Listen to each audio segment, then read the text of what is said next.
Hablamos de la proteína opsina y del grupo retinal. Están unidos, como se muestra en este dibujo. Tenemos la opsina y por otro lado el grupo retinal.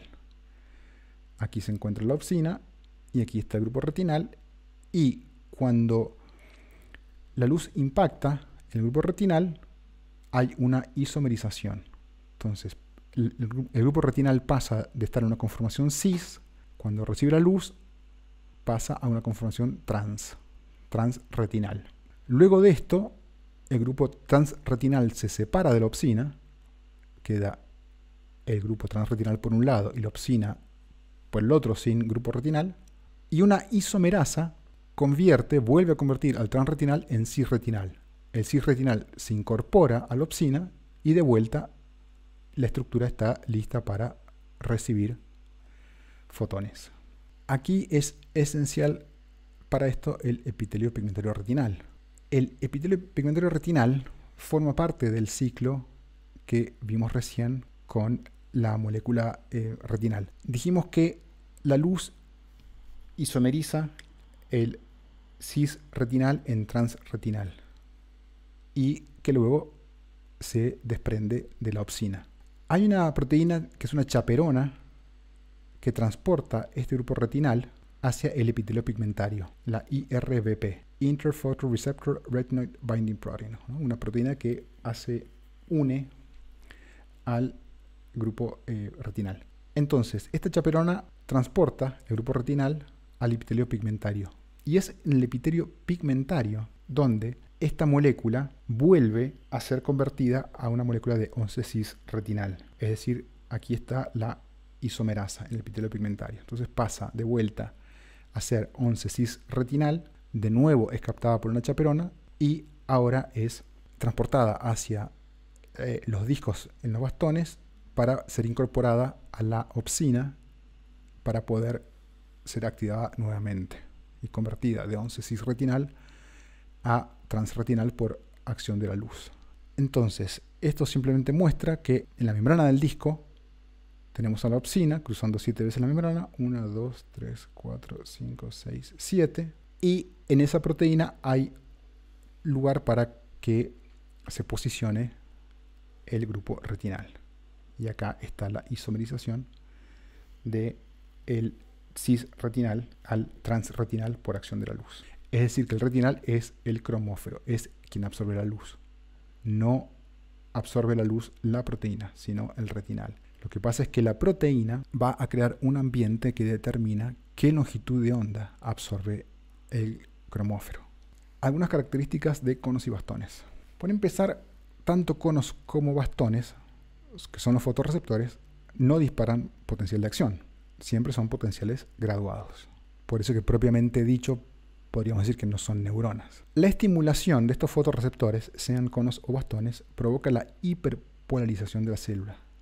No la depolarización como hemos visto siempre, sino que la hiperpolarización. Entonces, un estímulo de luz hace que la célula se hiperpolarice.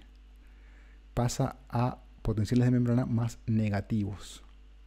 Y esto es un caso muy inusual. Como hemos visto casi siempre, las células casi siempre se depolarizan ante un estímulo. Bueno, aquí esta es la excepción en el sistema visual, la gran excepción. Acá una estimulación provoca la hiperpolarización, o sea, estimulación por luz, provoca la hiperpolarización del fotorreceptor.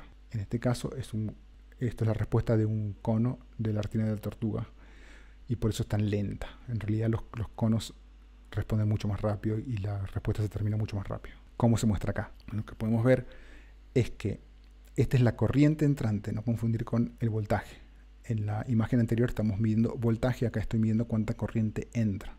Entonces, cuando hay un estímulo lumínico, entra corriente puede entrar o el bastón o el cono. Fíjense que si entra al bastón, la respuesta satura y lentamente vuelve a su condición original. En los conos la adaptación es más efectiva y mucho más rápido termina la respuesta. Es decir, entra la corriente e inmediatamente después vuelve a la situación original. Una diferencia importante entre conos y bastones es que sobre todo en la fobia, en el caso de los conos, encontramos que hay conexiones sinápticas que son prácticamente 1 a 1. Es decir, acá tenemos al cono, hace sinapsis con una célula bipolar, con una célula ganglionar y ahí envía la señal de información eléctrica. En la periferia, en cambio, donde tenemos los bastones, lo que vamos a ver es que lo preponderante en la periferia es la convergencia. Entonces tenemos un grupo de fotorreceptores, que en su mayoría van a ser bastones, como vimos antes, convergen en una célula ganglionar. Entonces en la periferia, donde predominan los bastones, tenemos convergencia, no en la fobia.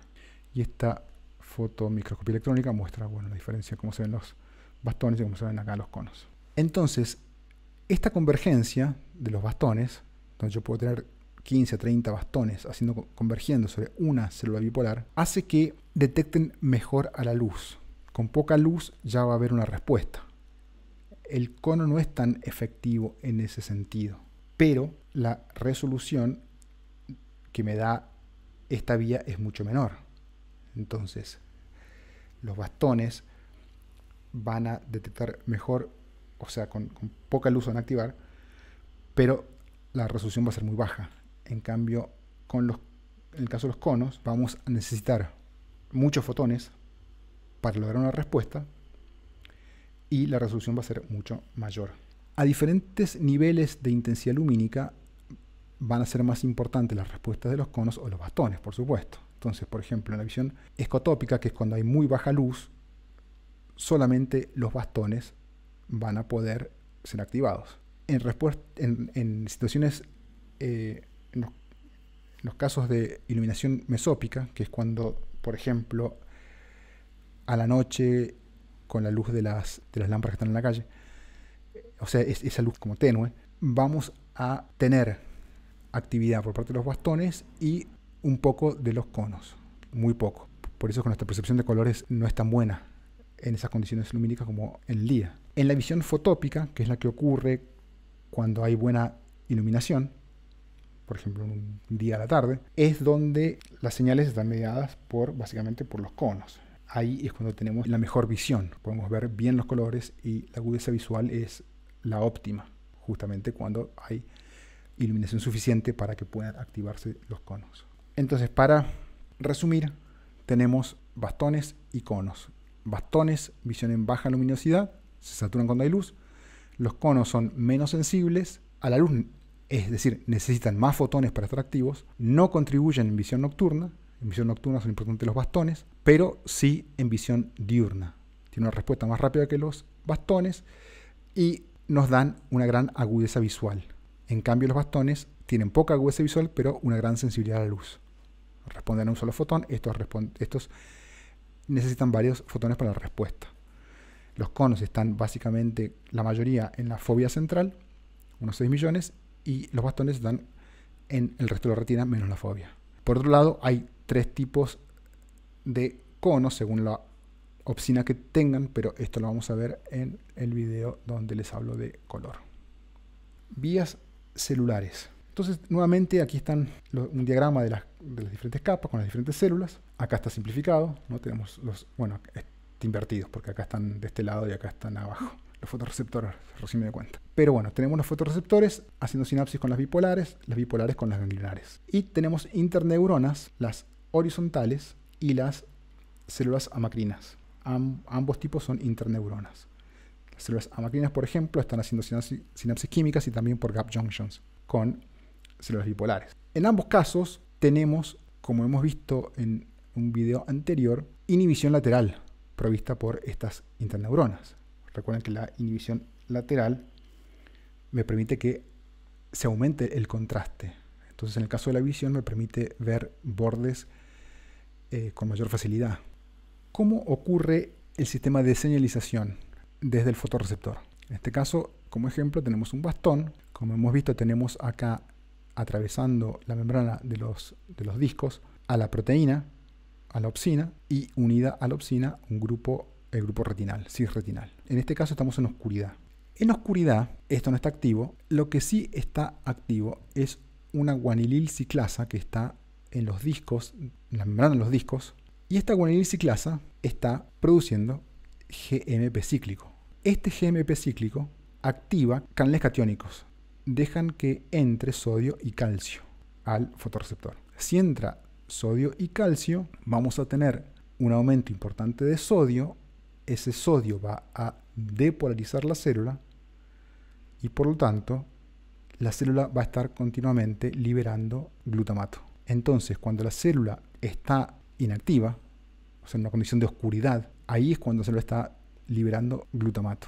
Está depolarizada, liberando glutamato. Cuando llega una señal lumínica, la luz hace que el cisretinal pase a transretinal y esto activa una transducina. Esta transducina, a su vez, activa una fosfodiesterasa de GMP cíclico. Todas estas, fíjense que están cerca de la membrana, ¿no? Esta fosfodiesterasa de GMP cíclico actúa sobre el GMP cíclico, lo degrada. Al degradar al GMP cíclico, obviamente disminuye la concentración de GMP cíclico. Si hay menos GMP cíclico, entonces no se van a activar estos canales catiónicos, porque no está el ligando que los activa. Si no se activan estos canales, quiere decir que no entra sodio.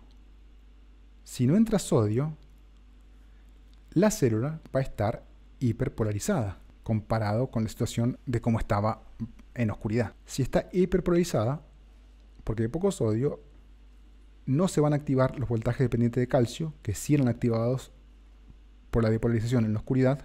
No entra calcio, o entra muy poco, y por lo tanto se va a liberar mucho menos neurotransmisor. Entonces, en una condición cuando hay luz, la célula va a estar hiperpolarizada y va a liberar menos neurotransmisores. En la oscuridad, la célula va a estar depolarizada. El sodio entrante hace que se activen los canales de calcio voltaje dependiente porque se ha depolarizado la célula y se libera mucho más neurotransmisor. Entonces, por eso es que este es un caso excepcional comparado con casi todos los otros sistemas, donde acá el estímulo está hiperpolarizando a la célula y hace que se liberen menos neurotransmisores cuando está el estímulo, que es la luz. Ahora, este sistema se puede adaptar cuando hay mucha luz. La sensibilidad del fotorreceptor puede ser regulada por esta adaptación. ¿Qué ocurre cuando hay mucha luz? Básicamente, cuando hay mucha luz, para decirlo de una forma muy simplificada, la célula realiza cambios que se asemejan a la situación de la oscuridad para disminuir la sensibilidad del fotorreceptor a la luz, no estar demasiado activado todo el tiempo. Entonces, ¿cuáles son esas adaptaciones? Dijimos que cuando hay luz vamos a tener menos entrada de sodio y calcio, porque se está degradando el GMP cíclico. Entonces, si hay menos GMP cíclico, no se activan los canales dependientes de GMP cíclico, no entran sodio y calcio. Entonces baja la concentración de calcio en el interior de esta célula. Ahora, el calcio en esta célula tiene muchas funciones. Algunas de ellas eran, cuando había niveles más altos de calcio, el calcio inhibía a una guanilato ciclasa y a una rodopsina quinasa. El calcio inhibe a la ciclasa y a la quinasa. ¿Qué hacía la guanilato ciclasa? Bueno, la guanilato ciclasa estaba convirtiendo el GTP en GMP cíclico. ¿Qué hace la rodopsina quinasa?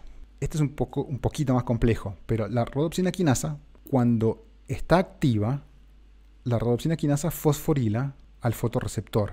Esa fosforilación del fotorreceptor hace que se una una proteína que se llama arrestina. Es decir, la arrestina reconoce estos sitios fosforilados cuando tienen fosfatos y se une. Si la arrestina está unida, no se puede unir la transducina. Entonces, dijimos que cuando hay mucha luz, el calcio empieza a bajar los niveles. Cuando bajan mucho los niveles de calcio, ¿qué va a ocurrir con la guanilato ciclasa y con la rodopsina quinasa? Va a ocurrir que ya no van a estar más inhibidas. Como hay poco calcio, están libres para ser activadas. Nadie les está inhibiendo. Entonces la guanilato ciclasa activa, porque hay poco calcio, va a empezar a sintetizar GMP cíclico. Por otro lado, la rodopsina quinasa activa hace que no se pueda unir la transducina. ¿Por qué? Porque ha fosforila los sitios de la rodopsina, se une a arrestina y por lo tanto no se une a transducina. Entonces la rodopsina quinasa activada indirectamente impide que se una transducina. ¿Qué hace todo esto? Bueno, si no se activa transducina, tampoco se activa la fosfodiesterasa. Por lo tanto, no se degrada el GMP cíclico. El GMP cíclico empieza a aumentar porque no está la enzima que lo degrada. Empieza a aumentar el GMP cíclico. Además, también tenemos el GMP cíclico que está sintetizando esta guanilato ciclasa al no estar inhibida. Este aumento progresivo del GMP cíclico hace que se abran estos canales dependientes del GMP cíclico y dejen entrar sodio. Entonces, eso hace que la célula empiece a depolarizarse. Por lo tanto, no está todo el tiempo hiperpolarizada si hay demasiada luz. Esto de alguna forma lo compensa cuando hay demasiada luz. Se adapta, ¿no? Esto explica un poco el mecanismo por qué nos adaptamos a la luz, por ejemplo, a la salida de un lugar con mucha oscuridad, como un cine. Básicamente, este es el recurso que usa la célula para adaptarse al exceso de luz.